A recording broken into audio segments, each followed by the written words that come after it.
Taipan muda untuk mengejar cinta dalam hidupnya. Ia berinisiatif untuk melepaskan statusnya sebagai ahli waris.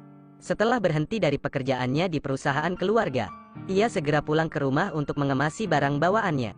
Ketika Dakun sampai di sana, dia melihat kakeknya duduk di kamar menunggunya. Kakek bilang dia bisa pergi, tapi dia tidak bisa membawa barang apapun. Jadi Dakun menyerahkan kunci mobil, kartu bank, arloji, dan semua barang-barang di tubuh diserahkan. Dan saat ini, kakek membiarkan Dakun pergi. Dakun agak bingung, lalu dia dengan cepat menoleh untuk pergi. Setelah meninggalkan rumah, Dakun tidak mengenakan jaket. Dia menggigil di jalan, tapi bagaimanapun, ini adalah pilihannya. Jadi, dia memutuskan untuk melakukannya sampai akhir. Gunakan sedikit uang yang tersisa untuk membeli banyak pakaian baru. Kemudian, dia pergi ke hotel mewah dan menyewa kamar yang mahal. Seseorang yang terbiasa menghabiskan banyak uang seperti dia tidak akan tahu betapa sulitnya beberapa hari ke depan. Kakek memberitahu semua orang di rumah ini, jangan ada yang membantu Dakun, atau Anda akan diusir dari rumah. Keesokan harinya, Dakun naik taksi untuk mencari teman, untuk meminta bantuan. Ketika turun dari mobil, dia memberi pengemudi 100.000. Ketika pengemudi akan memberikan kembalian, katakan saja, itu uang tip untuknya. Setelah datang ke perusahaan, dia berharap pihak lain bisa meminjamkannya uang. Pada saat yang sama, ketika Dakun mengatakan bahwa dia hanya memiliki 400.000 won yang tersisa di tubuhnya, temannya tertawa ketika mendengarnya. Dia menyarankan Dakun untuk pulang dan meminta maaf kepada keluarganya. Dakun dengan serius meminta pihak lain untuk tidak tertawa lagi. Saya ingin memberikan uang untukmu. Tetapi temannya memberitahunya tentang berita itu, bahwa kakeknya telah memanggil semua orang dan memperingatkan mereka untuk tidak membantu Dakun. Selamat tinggal teman. Ingatlah untuk pulang lebih awal. Dakun hanya harus pergi ke tempat kerja Zian. Tetapi dia takut Zian akan mengetahui bahwa dia telah meninggalkan rumah. Ketika dia menoleh dan berjalan pergi, wajah Zian mengejutkannya. Melihatnya mengenakan pakaian itu, Zian ingat pengumuman perusahaan ETS. Dia mengira Dakun datang untuk mengucapkan selamat tinggal padanya, lalu pergi ke tempat lain untuk bekerja. Jadi, dia menawarkan untuk mengundangnya makan siang. Ketika Dakun mendengarnya, dia sangat tercengang. Angkat tas di tangannya dan katakan, aku harus meletakkan barang-barangku terlebih dahulu. Sambil menunggu, Dakun pusing mikirin mau makan di mana nanti, karena dia hanya memiliki 400.000 yang tersisa. Ketika Zian kembali, dia menyarankan untuk pergi ke pinggir jalan, untuk makan tusuk sate yang kotor. Ketika dia mendengarnya, dia terkejut. Zian bertanya, apakah dia tidak suka makanan jalanan? Dakun mengatakan bahwa dia sangat ingin makan. Melihat sekeliling, jalannya sangat jauh. Lalu tanyakan, di mana mobil Anda? Mobil apa? Mobil sedang melakukan pemeliharaan. Jadi, Zian mengambil telepon untuk memanggil taksi, untuk datang menjemput mereka. Tidak ada uang, jadi cepat hentikan dia. Dia mengusulkan untuk naik bersama. Tidak berani mempercayai tangannya, Dakun buru-buru mengatakan bahwa hari ini, dia ingin merasakan sensasi duduk di bis. Dia belum pernah naik mobil seperti itu. Dia akan mengeluarkan uang $100 untuk membayar. Sopir bilang, dia tidak punya uang kembalian. Zian melihat ini, lalu ambil uang Dakun kembali. Kemudian, geser kartu bisnya, lalu kembalikan uangnya. Untuk pertama kali, Dakun bisa naik bis. Dakun merasa segala sesuatu di sekitar sangat baru. Kemudian, keduanya pergi ke restoran pinggir jalan. Melihat Dakun yang biasanya pilih-pilih makanan, sekarang dia makan seperti dia sudah lama kelaparan. Itu membuat Zian curiga. Setelah keduanya selesai makan, mereka pergi ke stasiun bis untuk berpamitan. Dakun menyaksikan bayangan punggung Zian berangsur-angsur menghilang.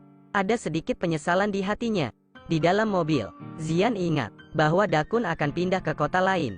Air mata jatuh dari matanya tanpa sadar. Tidak ada tempat untuk pergi. Dia menelepon sekretarisnya untuk menanyakan kondisi kakeknya. Kemudian, kakek mengetahui bahwa Dakun terlibat dengan sekretaris. Jadi, kakek mengirimnya ke perusahaan kecil untuk bekerja. Dia takut Dakun tidak punya tempat untuk pergi.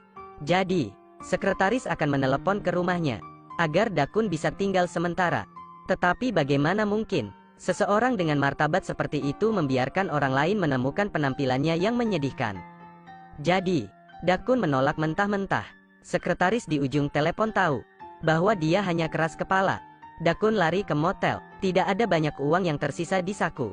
Pada akhirnya, dia masih harus pergi ke rumah sekretaris. Ketika Dakun sampai di sana, dia menemukan sekretaris menunggunya di pintu gerbang.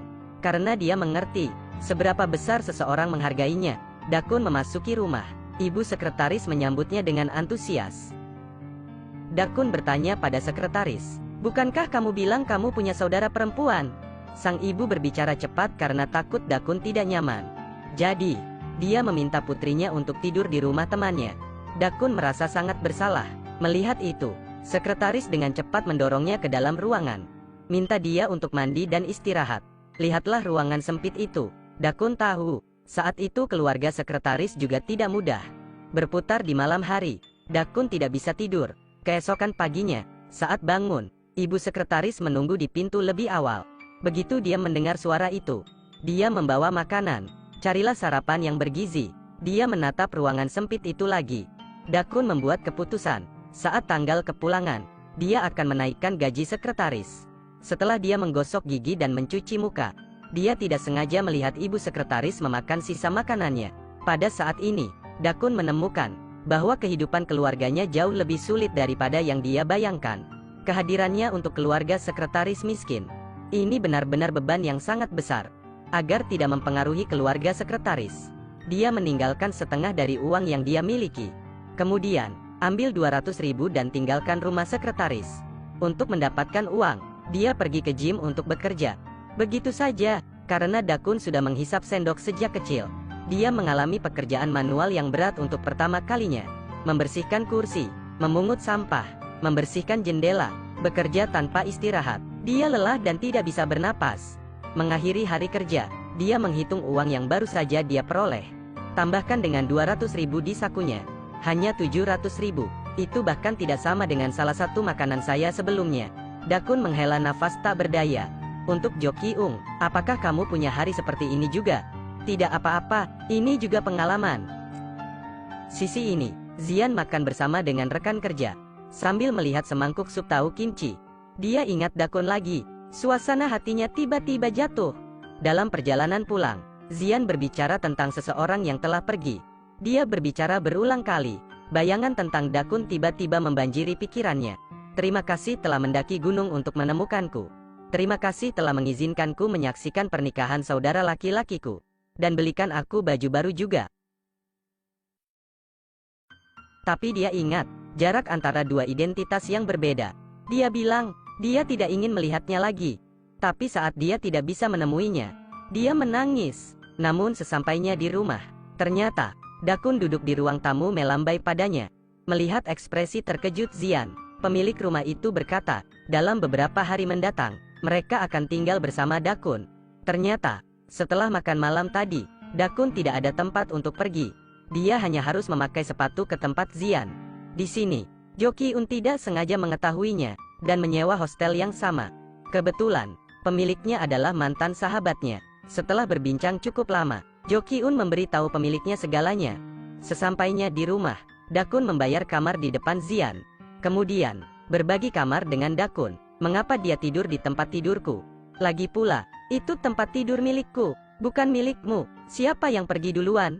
Dia yang dapat duluan, tapi aku yang pertama datang. Tidak adil. Jangan banyak bicara lagi. Siapapun yang naik ke kasur adalah pemiliknya. Jo Ki-un juga terdiam karena absurditas ini. Tidak hanya itu, dia juga memintanya untuk membantu mematikan lampu dan pergi tidur. Setelah beberapa saat, dia menelepon keluar untuk berbicara.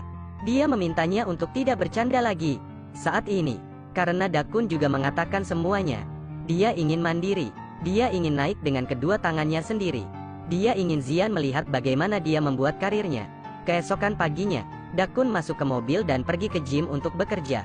Bahkan jika seorang pelanggan melempar handuk ke wajahnya, dia masih harus menelan amarahnya. Setelah seharian bekerja, dia membayar pemilik kamar untuk kamar. Kemudian, dia meminjam komputer pihak lain untuk mencari pekerjaan.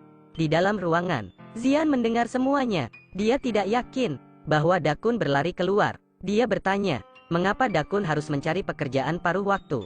Karena dia tidak ada uang. Apakah Anda benar-benar hanya memiliki 400.000?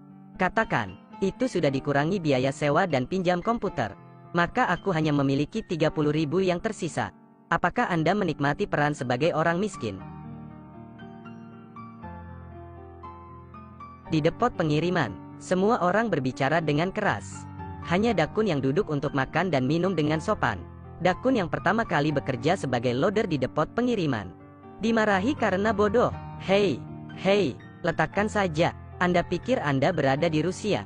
Dakun agak pahit. Bagaimanapun juga, dia adalah putra presiden. Tidak ada yang pernah berani berbicara dengannya seperti itu sebelumnya. Tapi demi hidup, Dakun hanya harus melanjutkan pengiriman.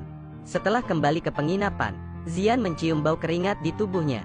Dia menutup mulutnya dan bertanya, apa yang terjadi? Karena dia tidak ingin Zian tahu. Dakun berbohong bahwa dia pergi ke gym. Zian tidak tahan dan segera pergi. Keesokan paginya, Zisu datang dan membawakannya barang-barang penting. Dia bahkan membawakannya 100 juta.